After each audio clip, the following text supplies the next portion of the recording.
Welcome Wow. everyone. Okay, I think we are more or less settled. So I'll give a quick introduction before we started into today's agenda. So my name is Gabriella. I'm from the Nanyang Business School Graduate Studies Outreach and Admissions team.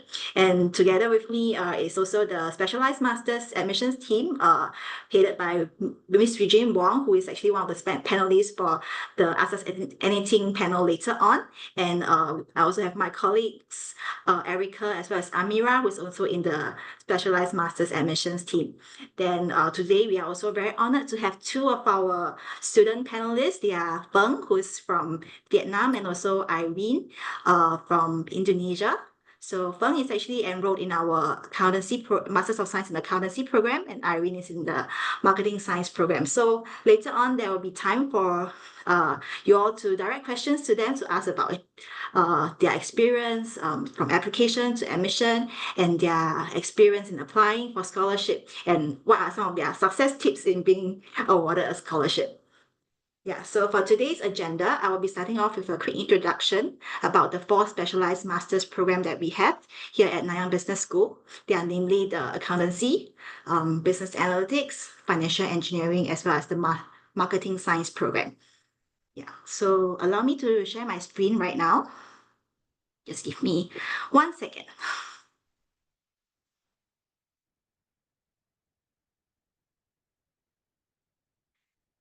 Okay, can everyone see my screen? Give me a thumbs up to confirm.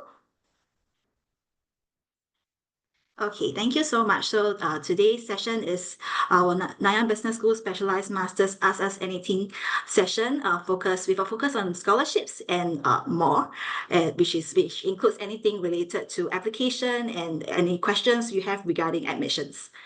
Yeah. So starting off with a quick overview of our specialized master's programs, we have these four programs I mentioned earlier. So these are actually the front page of our program brochures. If you have downloaded them, that would be great. But if not, I hope today's introduction will give you a quick overview about what each program has to offer. Yeah, so we are a premier business school based in a leading technological university. So actually all our master's programs are interdisciplinary programs and draws on NTU strengths in science, technology, engineering, and mathematics. And then our programs are all very industry relevant with a lot of real world applications that are briefed into the program's curriculum. Then in terms of the duration of the programs, it's actually for all our four master's program, if you do it in full time, it can be completed in 1 year. However, you do have the option to take up an optional internship at the end of the module to extend your candidature from 1 year to 1.5 years. And then at the same time, we also have quite a strong career support that's coming from the Graduate Studies Career Development Office. So they are a dedicated office that offers career support to just the Nanyang Business School graduate students. So they're very specialized in supporting students in this area. So going deeper into the career resources, in terms of what you can expect if you were to enroll with us as a student, we have career coaching, where once you join as a student here, there will be a dedicated career advisor to each of the programs that we have. And he or she will help you to gain a deeper understanding of what you want to achieve in terms of your career aspirations and help you to map out certain things and steps that you have to do to achieve them. And they will also be organizing lots of workshops, seminars, and talks during your time here as a student. As a student, you also gain access to some of the career tools, which includes platforms that will help you in your job search process. Then as a student, you can also leverage on the networks that the career advisors have and also what NTU and our professors have. Going into each of our programs and the specific program offerings. So in terms of the accountancy program, NTU Nanyang Business School is an accounting powerhouse. It is Singapore's first and most established accountancy school. And we are among the top 5 globally in experimental audit research. So being part of this Masters of Science in Accountancy program, you can expect to develop very future-focused competencies because so we have modules that includes forensic accounting, digital forensics, data analytics, and machine learning for accounting. And then the program, as mentioned earlier, is very industry relevant. There are selected modules being co-taught by the Big Four accounting firms. Coming to the business analytics program, it has a very strong future-focused curriculum with machine learning, blockchain, as well as AI. It is once again, it is also very highly industry relevant. One of the key highlights of the program is a data analytics practicum, where you will actually be attached to a real-world company to work on a data analytics project for them to help them improve their business processes, etc. And then this is also a very cross-disciplinary program, and we collaborate with the School of Physical and Mathematical Sciences as well as the School of Computer Engineering to offer some of the modules. So you can expect that we have, in terms of the analytics and the technology strengths, it's very forefront in terms of this the program's curriculum. For the Masters of Science in Marketing Science, it's a very holistic curriculum where you will learn not just marketing modules, but also specific into consumer insights as well as marketing technology. Some of the cutting-edge modules include marketing in the tech era, neuroscience and neuromarketing, as well as ethnography. So it is also very practice-oriented, and you can expect a lot of company projects and some field visits. Like, for example, for this current cohort, which Irene is part of, they actually went to the Asian Pacific Brewery. So they got to see how the beer was being brewed, and they had some activities. They also got to work on a project which is to help to come up with a marketing strategy for the company. And then for financial engineering, it is a very comprehensive and interdisciplinary curriculum. It is super comprehensive, such that in 12 months, you actually complete 24 modules. And then it's also a collaboration with the School of Physical and Mathematical Sciences. Then during classes, you can expect not just professors from NBS who will be teaching. There will be exclusive speaker series. And at the same time, towards the end of the program, there is international exposure, where there is a 7-week mini term that you can complete at Carnegie Mellon University in the US.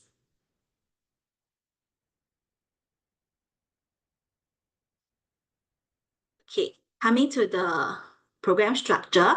So all our classes will start in August. There will be some orientation and preparatory courses. So right now, our admission cycle will be for the July 2025 intake. And from August to May, you will be completing your first, second, and third trimester. And then like what I have mentioned earlier about the optional internship. So that can be completed if you opt to do it. It will be completed in July to December the following year of your enrollment. And applications for the current cycle has already started since September. So this is the steps that you will be going through. So firstly, you submit your application online, and the evaluation committee will review your application. And if you are shortlisted, you will be invited to an admissions interview. It will take place online via Zoom. And then usually after the admissions interview, you can expect to receive your admissions outcome in about 2 to 3 weeks. And then it will be time for you to decide whether or not to accept the admissions offer. So our admissions requirements overview for all the 4 programs. Firstly is a bachelor's degree, and we do not require you to have any full-time working experience. And then for the business analytics program, as well as the financial engineering program, the GMAT and GRE test scores are required. And if your undergraduate degree was not fully taught in English, you will need to also submit a TOEFL or an IELTS score.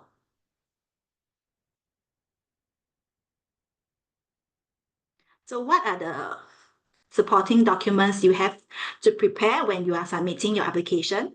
Firstly, you need a CV or a resume. Secondly, your degree scroll, your transcripts, if applicable, the GMAT and GRE score, and as well as the IELTS and TOEFL score, a copy of your passport, a passport size photo, and you have to nominate 2 recommenders. So we do not require you to submit recommendation letters. Instead, in the application form, you will be asked to indicate the contact details of at least two recommenders. So what happens is after you indicate their contact details, the application system will send an email to them with a link for them to complete an online questionnaire to assess how they feel about you, about their experience working with you. Okay, this is another overview of the admissions requirements as well as the tuition fee. So something to note is that only the business analytics and financial engineering program calls for the GMAT and GRE score, but if you are a graduate from one of Singapore's autonomous university, it is being waived if you are applying for the business analytics program. Then in terms of the format, all 4 programs are offered in full-time, and financial engineering also has the option for part-time. And that will be completed in 2 years. Then do also take note of the application deadlines. So we have a round 1 deadline coming up at the end of the month. And then for accountancy, business analytics, and marketing science, there'll be round 2 on 31st January. Then for financial engineering, round 2, which is also the final round, is on 28th of February. And for the rest of the program, the final round of deadline is on 31st of March. Okay, so moving on. So what do we look out for when we evaluate an application? So these are the 5 factors that we look into. So firstly, your academic profile, leadership qualities. So this is not limited to what you achieve in your academic, in terms of your academic achievements. So if you have any memberships in the clubs or community services, you can also indicate that in your resume or your CV to be considered. Then your internship experience or any full-time working experience, if you had any, and as well as your non-academic achievements and your ability to contribute.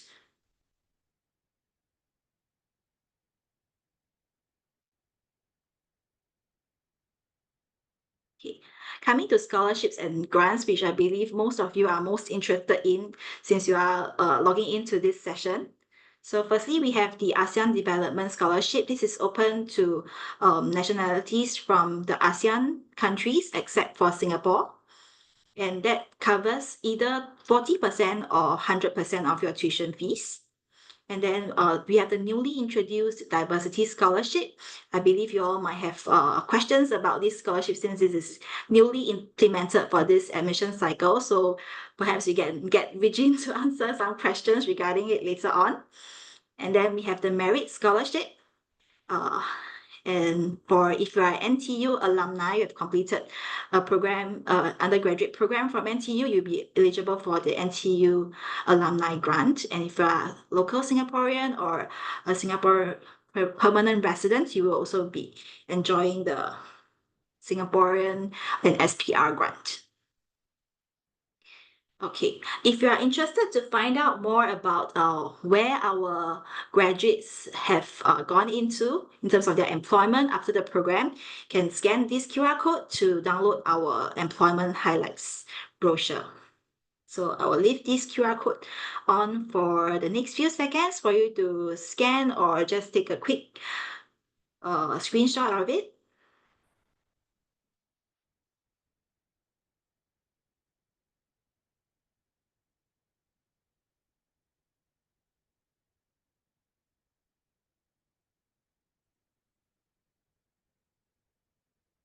Okay, everyone looks done, so I will move on. Okay, we also have created group chats for students who are interested to enroll in the July 2025 intake. So you can join us on either WhatsApp or WeChat. You can use the platform to ask any questions that you may have regarding admissions and application to the programs. I'll leave this on for a few seconds as well.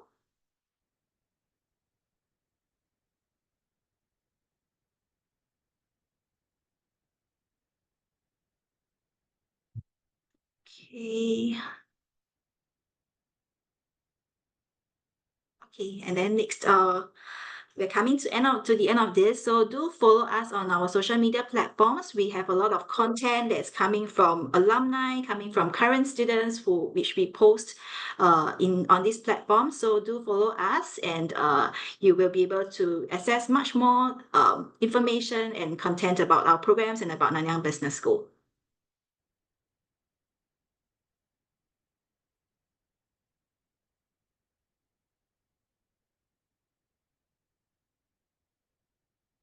Okay, everyone, all good. We will be moving on to the next segment of today's program, which is our Ask Us Anything panel. So I will be introducing our panelists for today. So firstly, we have Ms. Regine Wong, who is our Assistant Director of the Nanyang Business School Graduate Studies. She heads the admissions team for the Specialized Master's Program. So she's the best person to speak to if you have questions regarding scholarships. And also together with us, we have two of our ASEAN Development Scholarship recipients, Irene as well as Feng. So they are currently enrolled in the Marketing Science program for Irene as well as the Accountancy program for Feng. So I will kickstart the session by first asking them some questions, and then at the same time we also welcome the live audience to type in your questions if you have any.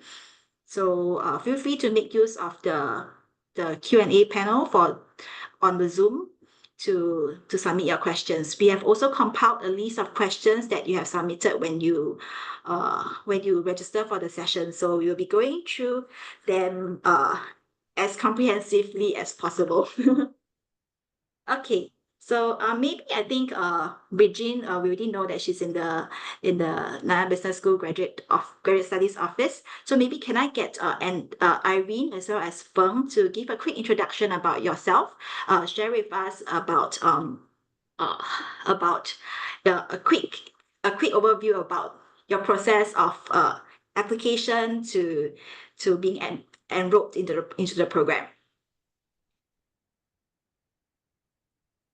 Can I start off with Irene? Oh, okay. Okay, first of all, hello everyone. My name is Irene. I'm from Indonesia.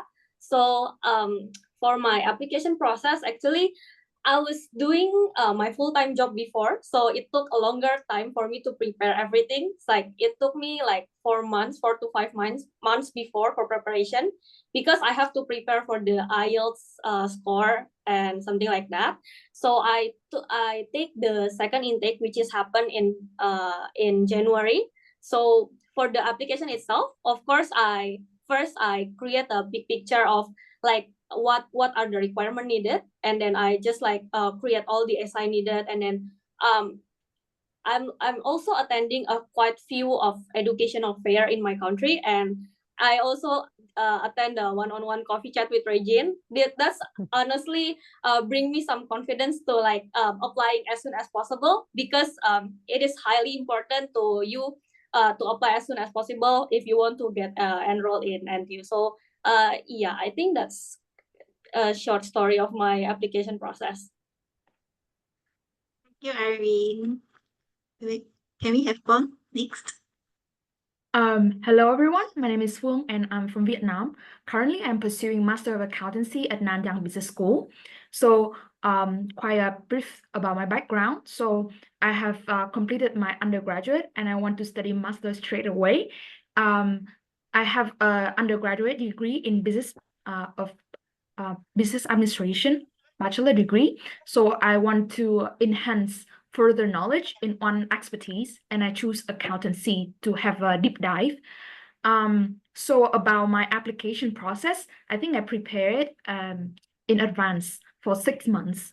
So my advice to applicant is that you have to submit your application as soon as possible, and then try to complete all the essays and have a mock interview with your friends, and even like ask for advice from the teachers at your university so that you can prepare yourself best for the process. Thank you so much, Feng. Okay, so maybe I'll start off with I think because everyone is very interested in scholarships today, so I'll start off with some questions regarding scholarship. Can I invite Regine to give a quick overview about the various types of scholarships that's available through Nanyang Business School, and as well as the funding opportunities and what are their eligibility criteria? Okay, definitely, Gabby. Happy to share with everybody here. I know everybody gets excited whenever we mention the word scholarship. So, so just let me share with you some of the scholarship. Okay, not some, all the scholarship that we have. They're actually not quite, there's only a few scholarship that you need to remember. So the first one is our ASEAN Development Scholarship. So this scholarship is only applicable to, citizens from the ASEAN nations, excluding Singapore. So if you are, like Feng here and Irene, they are from Vietnam and they are Indonesia. So these two countries are members of the ASEAN, so they are eligible to apply for it, and they were awarded with a scholarship for this year intake. So this scholarship covers either 40% of the tuition fee, or if you are or is a full scholarship. So it's either 40% or 100% scholarship. And the other scholarship that we just introduced is the diversity scholarships. And I'm very happy to share with everybody that this scholarship is applicable to everybody. So whether you're from ASEAN, outside of ASEAN, from Singapore or anywhere else, you are eligible to apply for it. So, and this scholarship, if you're awarded with the diversity scholarship, it covers 40% of the tuition fee. And I'm happy to share that, all our scholarships are actually merit-based. So, which means that, we evaluate you among all the people, all the applicants who apply for the particular scholarship. And of course, the outstanding ones will be awarded with the scholarship. And we do have other scholarship as well. The quantum is a little bit lower. For example, we have the merit scholarship for each of our program. These are partial scholarship that typically cover 10% to 30% of the tuition fee. And of course, other fundings are like the grants. So for grants, you don't have to apply for it. If you meet the criteria, you will be given the grant. So the grants are mainly NTU alumni grants, as well as the Singapore citizen or the Singapore PR grant. Yeah, so these are the few scholarships and grants that we have at the Nanyang Business School. So like I mentioned, so these are all based on merit. So it's really up to individual. It's really based on the strength of your applications. And for shortlisted candidates, there's admissions interview as part of the admissions process. So your performance during the interview will also be counted towards the scholarship evaluation, which will be evaluated by a separate scholarship committee after you're awarded a spot in the program. Yeah. Thank you so much, Regine. The scholarships definitely sound very attractive. So I'm sure the audience will be very interested to know what are some of the tips for writing a compelling scholarship essay. Do you have any tips to share? Okay, yeah, so definitely for all our scholarship essay, do note that you have to submit as part of your application, not as an afterthought, like you submitted your application, you got a place in the program, and then you're like, hey, I forgot to apply for scholarship, can I still apply? So you have to submit as part of your application. So there is a scholarship section in your online application, which you need to complete. You check the boxes that, state that, which scholarship you are going to apply. And there will be an additional essay question that you need to complete for the different scholarship that you're applying to. So I think the tips is to put in application early, because there are some changes in our application deadlines. So for example, now all our scholarship deadline are actually by our round one deadline, which is actually end of this month. So there's still time for you to do that. So because last year, I think some of the programs round one deadline is actually end of January. So there is like a longer runway, but this year we have made some changes to our deadline. So all scholarship deadline must be submitted by 30th of November. So you still have 3 weeks to work on your application and put in your submission.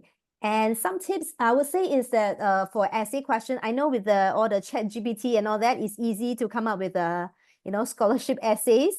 But I think it's also quite easy to spot which are the essays that are generated by ChatGPT. So I do recommend that you come up with your own unique story of why you should be awarded with a scholarship. Of course, you may use ChatGPT to maybe improve your grammar and things like that, but the story should still come from you. It should reflect the unique strength of yourself. Yeah, so I think that is one tip that I would like to share with everybody. Yeah. Thank you so much, Regine. Maybe I would also like to direct this question to our student panelists. What did you include in your scholarship essay which you felt that made it a strong one such that you were awarded this scholarship? Feng, are you ready to answer? Yeah, so I have some tips that I learned from my professor in my undergraduate university. So first of all, I think that we need to begin with a strong opening. Maybe like you can ask some thought-provoking questions, or you tell the panelists the engaging anecdote about yourself. And next, when you highlight your achievement, you can provide some specific example and some evidence to prove that, my project has such a big impact on the community, something like that, to prove your leadership skill. And finally, you need to edit thoroughly for grammar and clarity, because very small grammatical mistake might leave a bad impression on the people who read it. So these are my tips.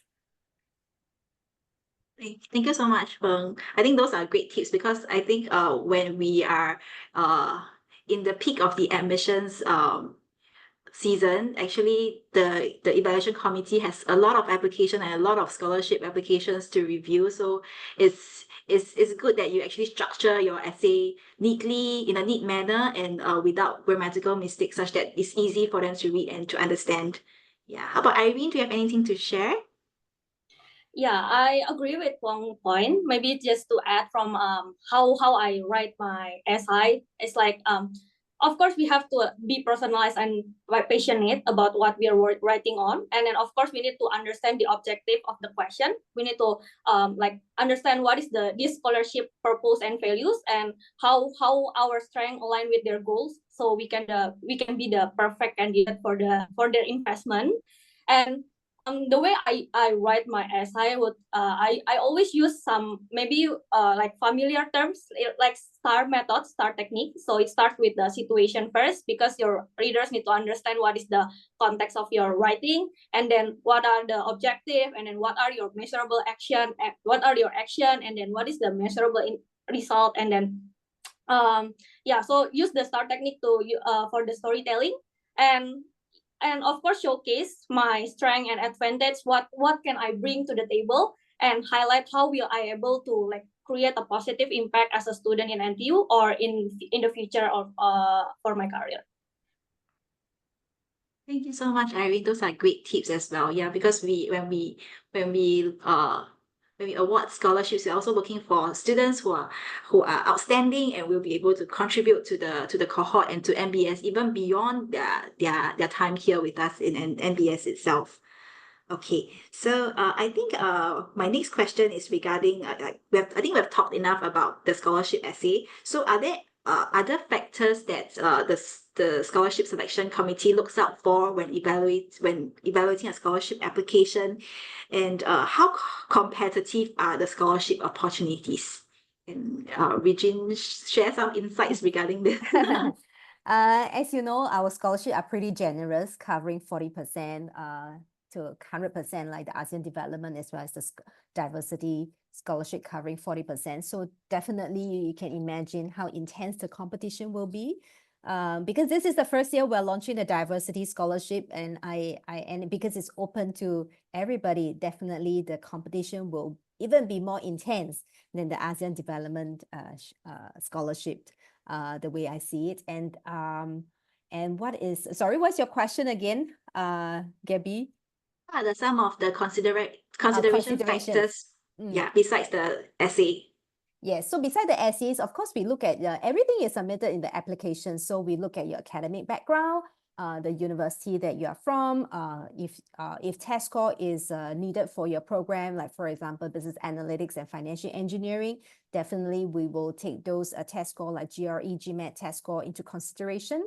And of course, there's also the admissions interview that you're also going through. We will also be we want to make sure that our scholarship recipients they embodies what Nanyang Business School stand for. So if you have been looking at our website, you will be seeing these three words: innovate, lead, and transform, appearing quite frequently on our websites and different collateral. So do take a look at what these stands for at Nanyang Business School, and how your personal experience can exemplify the values that Nanyang Business School stand for. So I think these are some tips.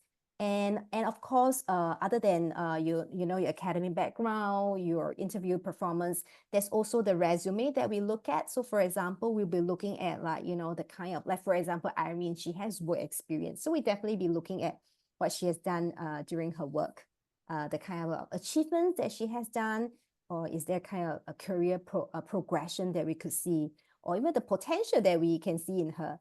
And of course, for students who are fresh graduate, you do not have full-time work experience. So you may be thinking, oh dear, I'm going to lose out to those with work experience. But not to worry, we also take a look at internship experience as well, because we do know that a large number of our students actually join us, like Feng, from undergraduate and then straight into the master's program. So we'll be looking at, the kind of internship that they have done, or the length of the internship is how long is it, and have they done anything substantial or impactful in the internship, what they have learned. And of course, also as a student, so she may be very active in terms of the extracurricular activities in the university. So we do take a look at those as well. Like for example, you are like the head of the student union, and you're voted, the best, I don't know, top student or something. So all this will be taken into consideration. So there isn't like a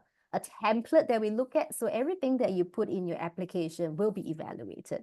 So be sure to work on everything, because every little piece tells a story about you. And together they form a complete picture of what the admissions team have of you. Yes. Thank you so much, Regine. I hope that was insightful for all of you. I think it's very. I think Regine answered the question very comprehensively. We do have some questions that are related to the eligibility criteria and some of the terms and conditions regarding the scholarships. So I will run them through quickly. So I think some of you asked questions regarding whether we have full scholarships that cover living expenses. So no, we do not have scholarships that cover living expenses. So the highest scholarship quantum that we have is the ASEAN Development Scholarship that covers 100% of the tuition fee. So that means you don't have to pay any tuition fee, but you do have to pay for your living expenses when you are here completing your studies. Then some of you also asked questions regarding whether there's certain demographics that we look into, like age restrictions. So no, we don't discriminate against age. We welcome anyone, because we feel that education is for everyone of any age. Yeah. And we have some questions regarding whether there's any binding conditions. So for all our scholarships, we don't we don't bond our students. So you just enjoy the discount of your tuition fee. You don't have to work with us or any specific companies. Yeah. And but I think we do have some terms and conditions for our students. May I get Regine to share more about that? I think we have some that we require our students to help out with the graduate studies office if you are scholarship award recipient. Yes, so I think some very simple terms and conditions that I think is very easily fulfilled. So we require our scholarship recipients to contribute 50 hours of their time to helping the graduate study office. Yes. And I think, if I'm not wrong, I think there are some GPA requirements as well that you need to maintain as a scholarship recipient. Yes. Okay, thank you, Regine. I think there are also some of you who are not so sure about what the ASEAN countries, ASEAN nationalities cover. So the ASEAN nationalities covers the Southeast Asian countries. So including Malaysia, Vietnam, Indonesia, Myanmar, Cambodia. Yeah, so I think some of you are asking if India and Bangladesh is part of ASEAN. I'm sorry, not, but you are still eligible to apply for the diversity scholarship because that is open to all nationalities. Okay, I think we will move on to further questions. That's on is regarding the application, and I think one question that might be of interest to many will be whether students leverage on alumni networks or mentorship opportunities to get admissions advice and career guidance. So I would like to direct the questions to our student panelists, whether you actually connect with any alumni or past participants of the program before you actually apply to the program, and did that help you in the process? Feng, are you ready to answer? I actually just stalked their LinkedIn profile and then see how the undergraduates perform during their 4 years so that I can prepare for the master degree. But it is highly recommended that you should reach out to the Regine and also like all the alumni at NTU to have an overview of how the school looks like and what qualities the candidate should have.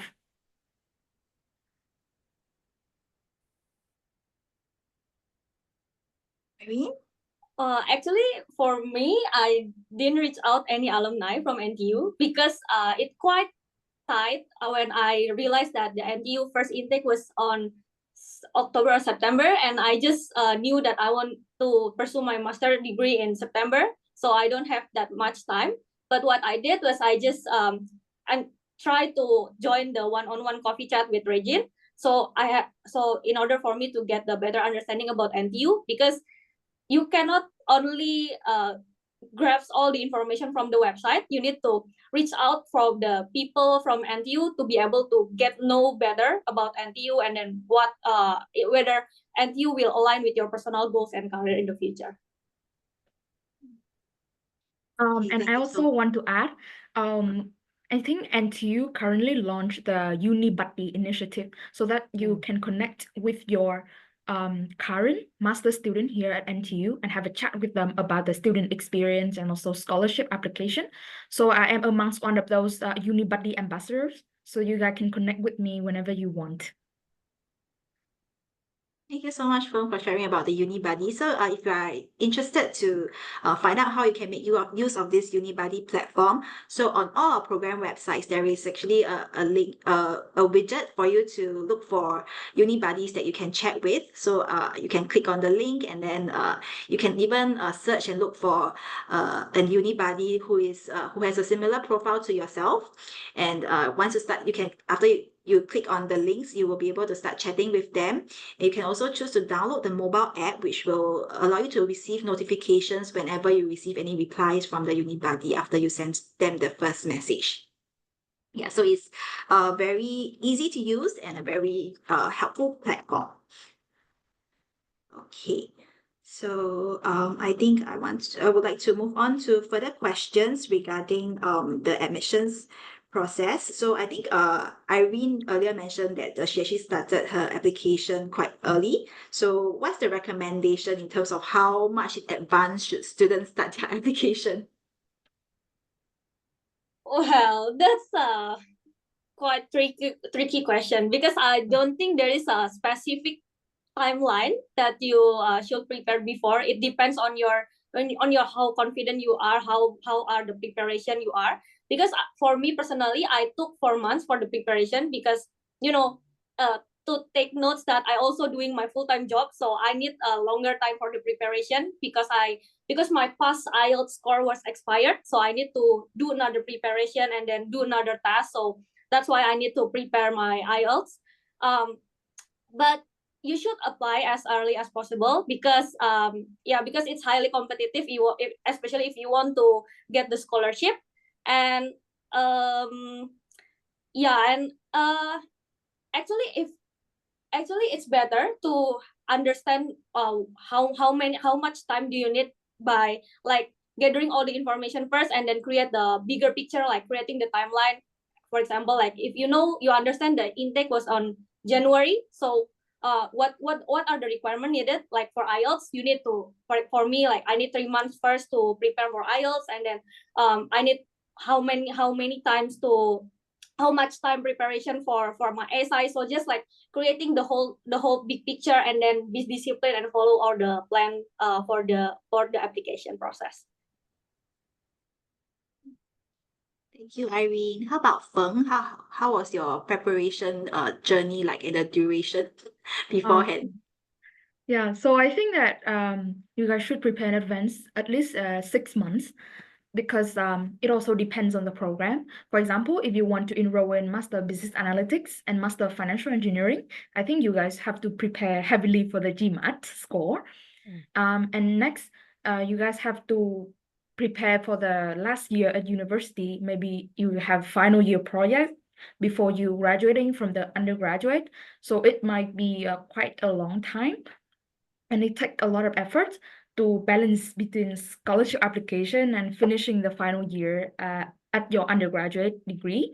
So yeah, I strongly recommend that you should at least spend like 6 months beforehand preparing for the application. Okay. Thank you so much, Feng. I think it's important to keep in mind what are the requirements of the application for each of the program, because I think Feng also mentioned that if that you need more time if you have to take the GMAT or GRE.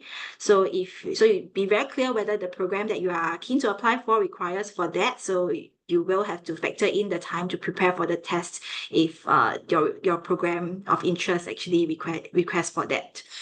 Okay, I think we have some questions from the chat asking for whether to share more information about the merit and the diversity scholarship. I think Regine covered that quite thoroughly. So the merit, so all our scholarships actually look at merit. So you do need to submit a strong resume and CV. You do need to submit a strong scholarship essay for each of the scholarships that you are applying for.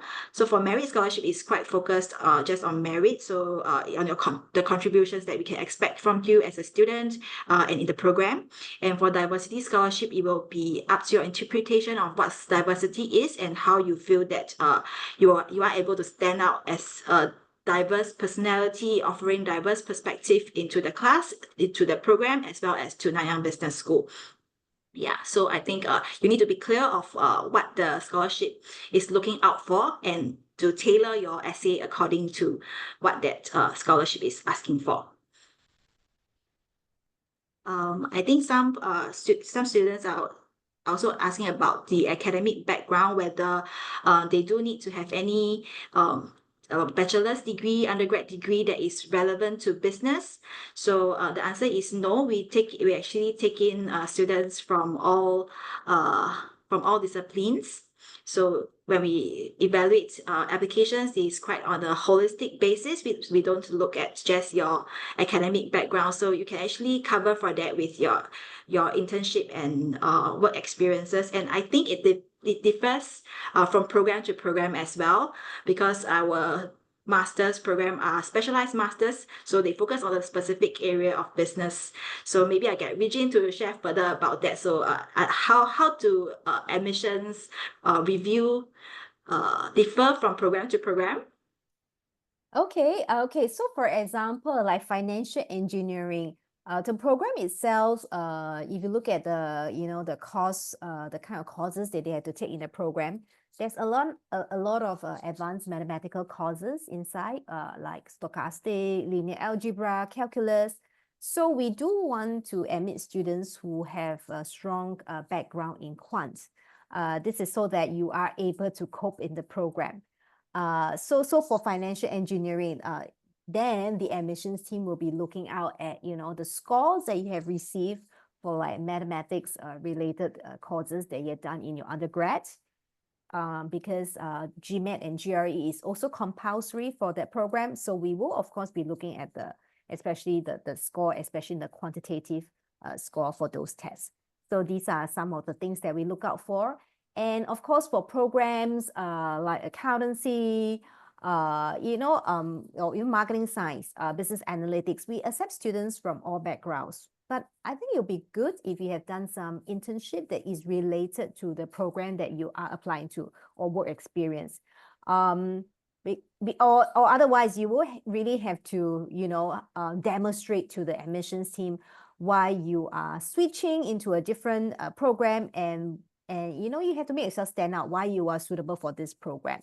For example, like in business analytics, there's a lot of programming involved in the program.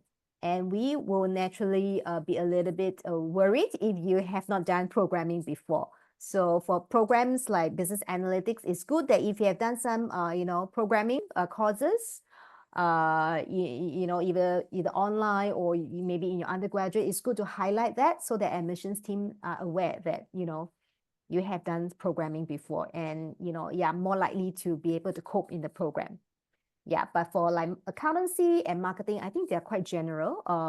We don't really look at any specific, but like I said, if you have a similar background, you have a marketing related internship, or you have done auditing internship, those are really helpful to your application.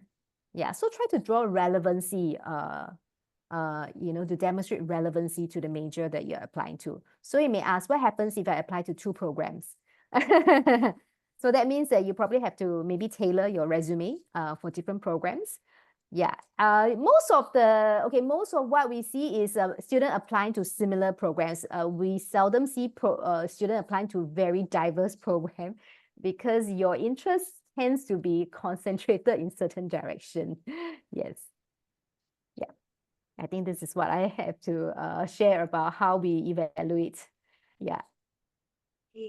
Thank you, Regine. I think we have a question regarding the average IELTS required for accountancy program.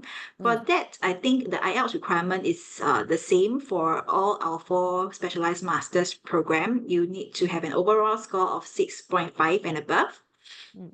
And we have someone who already have a master's and a bachelor's degree and would like to apply for a second master's. And he's asking which GPA will be considered, whether it's the master's or the bachelor's. And get Regine to answer the question. We will be looking at both, you see. So as part of your application, you will have to submit your transcript for both your undergraduate degree program as well as the master's program. So we will be evaluating everything. Yes. Yes, holistic evaluation once again. Yes. Okay, and my question is, if an applicant doesn't get accepted for the first round, do they have to apply again for the next round to be considered? Well, within the same intake, you can't. You can only apply one time. So within the same intake, and we only have one intake every year. Yeah. I'm not sure if this question is regarding the scholarships application or the program application, but Okay. I think for both, we actually practice rolling basis. So in one application cycle, they only have to submit one application and it will be considered throughout that admission cycle. Yeah, so you don't have to resubmit. Yeah.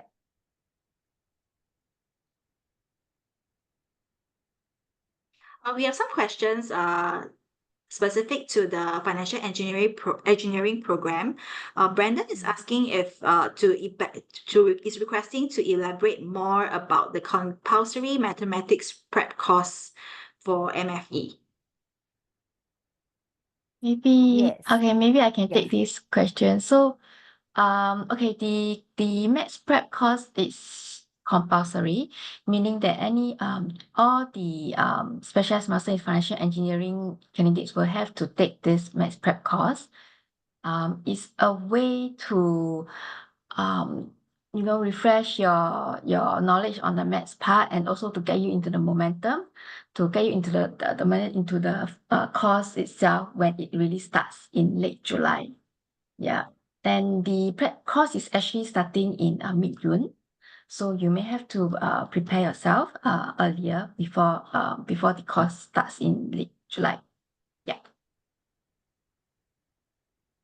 Okay. I think we have a question for the programs besides financial engineering, whether there are any overseas exposure opportunities. Okay, except for Masters of Science in Accountancy, where we have options for overseas exchange, all the yeah. other program doesn't have that actually. Yes. Okay.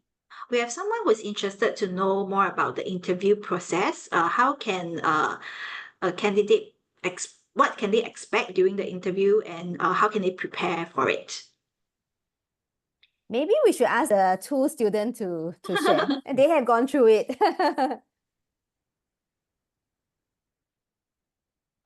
Maybe get Feng to share first about your interview experience and how did you actually prepare for it? I think that before the interview, I tried to have a mock interview with my friends. And also I tried to ask ChatGPT like some common interview questions. Should I prepare for this? But overall, I think the interview experience is quite chill. The professor will ask you about like some basic facts about your application, and then like what goals you want to achieve in the future, and how can you contribute to the NTU, something like that. Thank you, Feng. How about Irene? Maybe for me to add, like, be passionate during your interview. You don't want to see as a lazy person during the interview, obviously. And of course, you have to dress properly to see how professional you are. You cannot like just walk up and then do the interview. Of course you cannot do that. And yeah, of course you need to practice. That's why Regine mentioned you cannot use ChatGPT because everything is about yourself. How can you like showcase your personality if you use the ChatGPT during the interview? So yeah, just be yourself and then show how passionate you are during the interview. Thank you so much, Irene. Yeah, I think those are good tips. You want to prepare for some, question that are asked quite frequently. Usually, it's like self-introduction, career goals, and some of the things that you have submitted in your application. We may ask for further details about it. I think it's good to practice, especially if English is not your first language. But I would say don't over practice that you sound like a robot reading a script. That wouldn't help. And I think Irene, advice about, dressing right for the interview is important because you want to create a right impression, and visually is important as well because it's one of the first things that, people see. Is what is part of what you're communicating as well, that you're serious about the interview, and all that. And I think, like she said, sounds passionate. I think we all want to talk to candidates who are, or you like to hear from somebody who sounds interesting, excited, and passionate, right? You don't want to hear from a person who speak in a monotone, just like you don't want to hear a lecture that the speaker will speak in a flat tone. So yes, these are some of the things that if you imagine that you like to, hear from some of the presenter, they are very, full of energy, then you imagine that yourself, you should be similar as well. Yeah, and not to like be monotonous and look like you're sleepy. Yeah. Yeah. Okay, we have a question regarding the business analytics program. He's asking if there is any programming course that's mandatory for the program. Can I get Regine to answer? Sure. There isn't a mandatory that you must have programming background, but it's good to have some knowledge, especially since they're quite extensive of the curriculum will have programming. So the popular programming language used in the program is Python. I think if you have knowledge of even SQL, all that is also helpful, or R is also helpful. So I think there are a lot of free courses online. Python Institute, Coursera, that you can just learn so that you can have some basic understanding. And also in the business analytics program, there's a programming essential that's part of the pre-course as well, that every student enrolled in the program will have to take prior to the start of the program. Yeah. Okay. Another question from our live audience. If someone has not scored very well in undergrad, is there anything they can do to booster their profile along with internships or work experience? Yeah, I think that's a good question. I think definitely we believe that, you know, what you score in your undergraduate is not a determinant of whether you can get into our program. So definitely, if you have a good GMAT or GRE test score, even if the program does not call for it, but you have a strong score, I think it kind of strengthen your application as well. And I think rightly they pointed out how about internship and work experience. Definitely, if you have done well in the company, you are working with you know, doing impactful work in your work or internship, I think that those are good. So these are things that we will see, and it definitely helps to strengthen your application. Yeah. Thank you, Regine.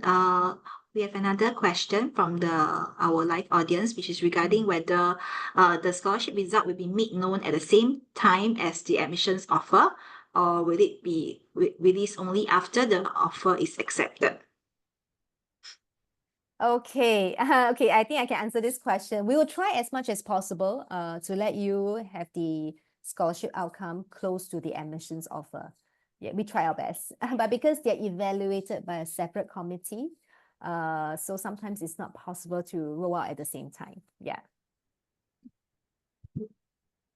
Another question regarding scholarships is, I think a few of our audience is interested to know how many students will be awarded scholarship this year. Okay, I think we don't have a fixed number.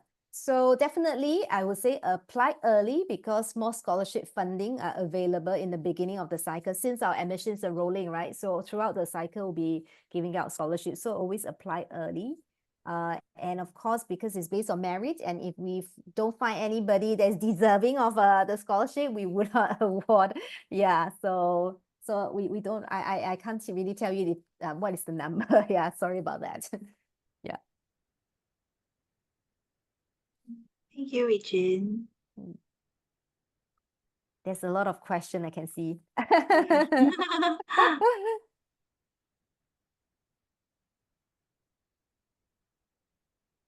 Another question is, what's the minimum benchmark marks for GRE or GMAT to secure a spot? Uh, okay, I think in the new GMAT focus, I think about 605 is the competitive score. And GRE is probably about 325 or so. But again, it really depends, right? For example, financial engineering, the average score in the financial engineering is very high because people who apply to a program generally are very good in math, and definitely they will score in the quantitative section. So you can imagine, so that kind of raised the bar higher. So it's every program is slightly different. So, and of course, we also look at just your entire profile as well. It's not just the score as well. So we also have people who score very highly on the standardized test score but are not admitted to the program because firstly, their profile is not aligned to the program, or you know, so again, is there's no fixed magical number that will guarantee you a spot in the program. Yeah. Okay. We have a question regarding the programming essential preparatory course for business analytics, and when would that start? Generally it starts around the mid of July or third week of July. Yeah. So every year the dates kind of changes a little bit, but generally you should be prepared to join, you know, to come to Singapore by mid of July. Oh, yeah. Okay. Another question is regarding the career prospects for the financial engineering program and whether it's difficult for international graduates to secure a job in Singapore. So I think we mentioned, I shared earlier about the career highlights document. So you can download that to see the percentage of employment our graduates the rate of our employment of our graduates is for the past few cohorts. And then in terms of the difficulty to secure a job in Singapore, maybe I get Regine to share. I think there are a lot of factors that also determines whether it's easy to get a job, after you graduate. I think some of the factors are external and it's kind of beyond our control. One of them is, of course, if the economy is doing well. So this is something that is a little bit out of our control. But I would say that for financial engineering, generally, the kind of placement for the program is very high because it's a very niche skills. And they're highly sought after by the financial services companies for who are looking for talents with this kind of a quantitative financial skill sets. Yeah. But again, I think we always ask students to be open about where in terms of the job destination. So Singapore is a regional hub, and a lot of regional HQ as well as HQ for MNCs are based here, and sometimes they hire for their regional office. They could hire you and then they send you overseas, like financial engineering. We do have an alumni who got quite a few offers, and in the end he chose to work, who take up the offer to work in Japan. And we also have quite a number who took up offer to work in Hong Kong as well. And of course, there are those who stay in Singapore, and there are those who return to their home country. So again, there's different options. And I think you'll probably want to evaluate which one align best to your personal career goals as well, because the job offer could be slightly different. Yeah. Thank you, Regine. We have another question regarding application. So the question is that in my application form, I can choose to submit my GMAT and IELTS score later. Is it possible to get the interview and conditional offer letter before I get my GMAT score, or is my application only complete after I have everything in place? That is for which program? It's not mentioned. Okay, so it depends, right? For programs who, does not require GMAT or GRE test score, then there's no requirement for us to review that. But if it is a requirement, then we can't give you a conditional offer, right? Because it's part of the requirement. Yeah. Yeah, Hope but this if answer. Yeah. Yes, but if it's for IELTS, okay, the participant replied that it's for the business analytics program. But the question also asked about the IELTS score. So if your undergrad degree is not fully instructed in English, you do need to have a valid IELTS score to be able to, in order for the evaluation committee to consider your application. Yeah. So again, if your undergraduate degree is taught in English language, actually you don't need to submit a TOEFL or IELTS score. So do check out on the Nanyang Business School website. On the specific program, we all have the admissions tab where it lists out all the admissions requirement, including the scholarship information. So I do encourage everybody to explore our website as well, just in case we don't get to answer your questions. Everything that we discuss here, most of them, except for the tips, can be found on our website, actually. Yeah. Okay, we have another question. The question is, may I know how can I get my application number during the application step? I required application number to proceed the following steps. I'm not sure which point you require the application number, but if you would like to check on the status of your application, you can always write into the program's inquiry email and provide us with the email address that you used to you used in your application, and we will be able to retrieve your application. So you don't really need an application number. And the portal wise, you can also log in with a username and your password that you created when you first created an account in the portal. Yeah, so That's the correct. Yeah. application number is not really required.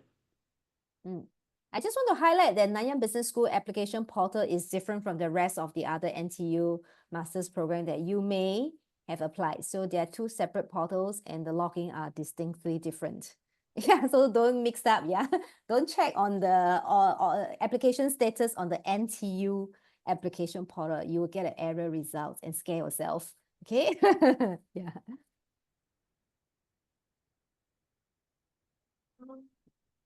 Okay, there is a question about whether we help international students get a job.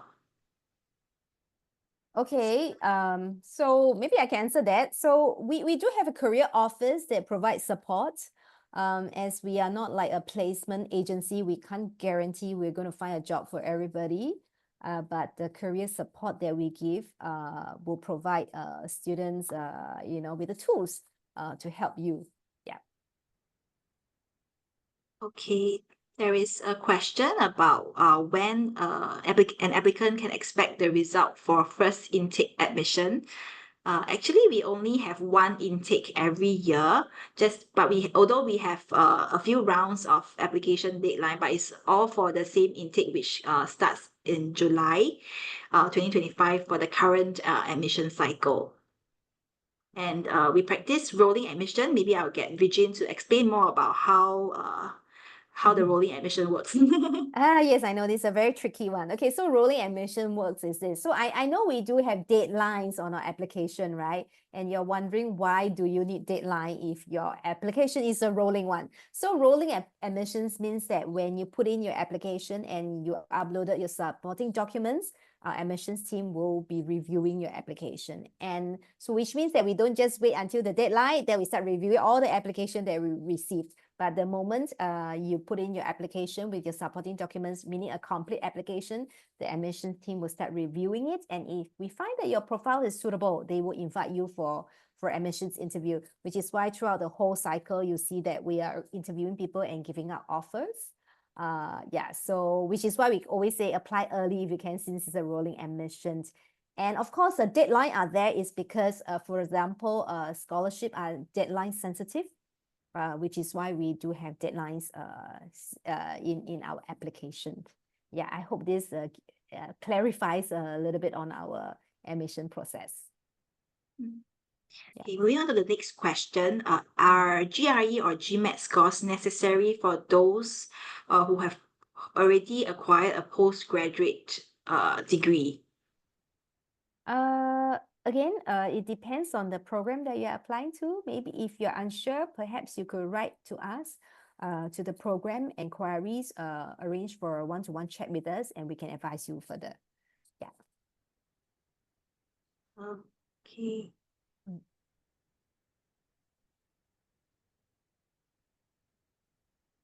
Sorry, there's quite the A lot, chat I know. is flooded with a lot of questions, so I'm taking a while to look through them.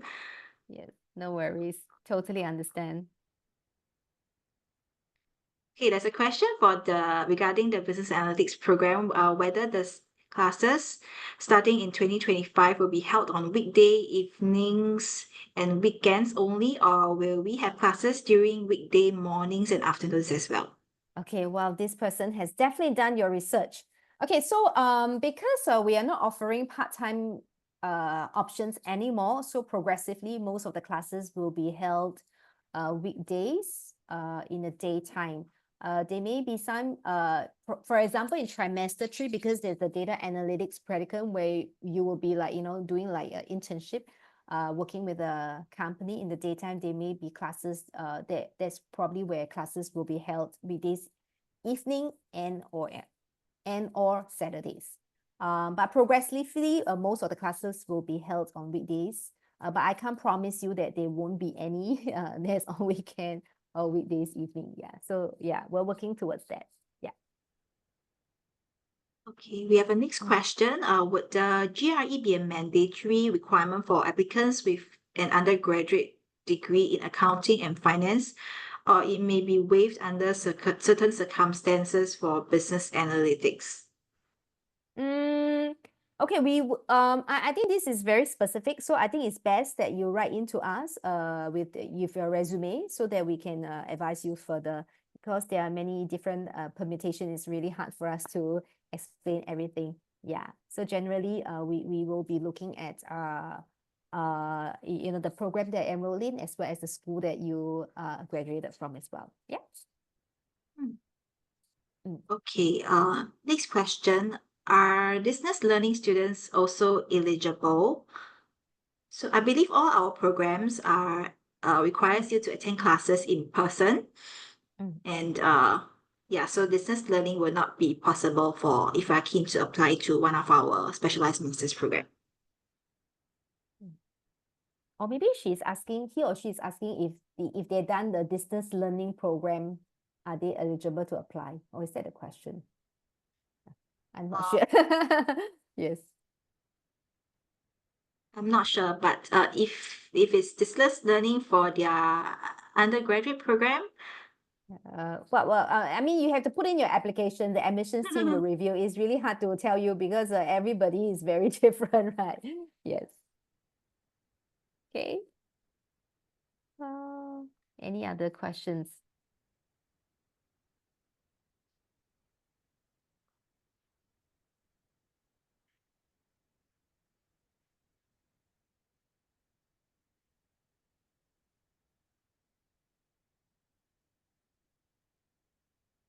there's a question for business analytics program whether there will be consideration to reintroduce the part-time option.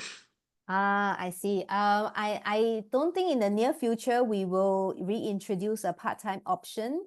The reason is because part-time students are really very small, and we can't run a separate class for a handful of part-time students, and it means that the whole class have to have weekdays evening classes. So yeah, it doesn't really make sense. So we are only concentrating on full-time option for the time being. Yeah. Sorry about that. Yeah. Okay, I think we have answered all the questions that we have on the chat. Yep. I think Any so. any final questions?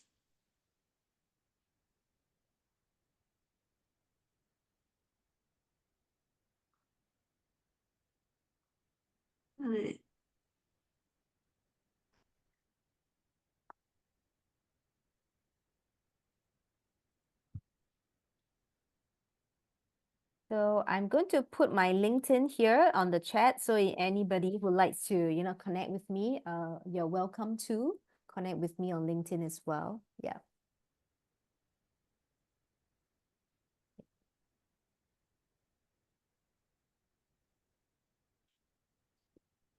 Yep.